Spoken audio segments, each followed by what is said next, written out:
Hello, my name is Maximilian Hansen and I am the Chief Designer of Nordberg Design.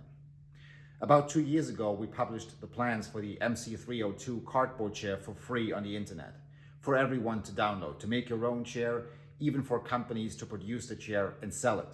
We were not asking for anything in return, no royalty fees, nothing.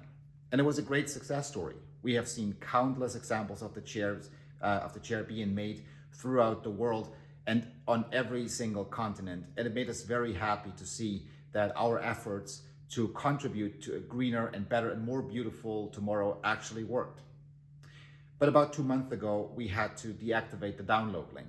We had to reevaluate the situation our company is in 2 years into the pandemic. And believe me, for a company like ours with a focus on trade shows, events, retail design, displays, it was a hard time, and it still is.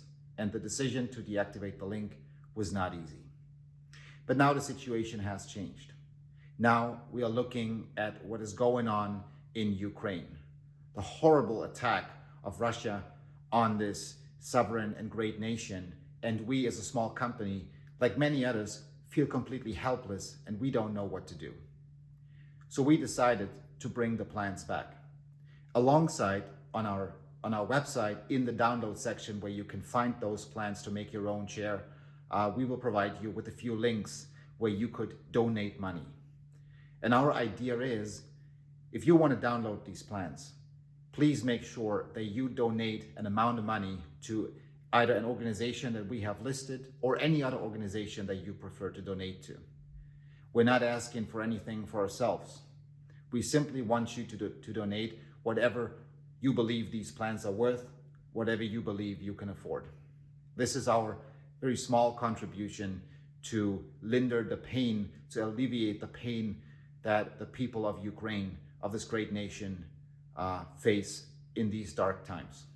I've been to Ukraine myself, by the way. When I was still a student, I spent a couple of weeks in Lviv in Western Ukraine more than a decade ago. And it's hard for me to imagine that this is now all turning into an hostile area, into a war zone. And therefore, it's also something that I personally believe it's the right thing to do, because I cannot understand how people like the president of Russia can bring back war to a European nation. To my friends and brothers and sisters in Ukraine, I want to say, we pray for you. We think of you every day.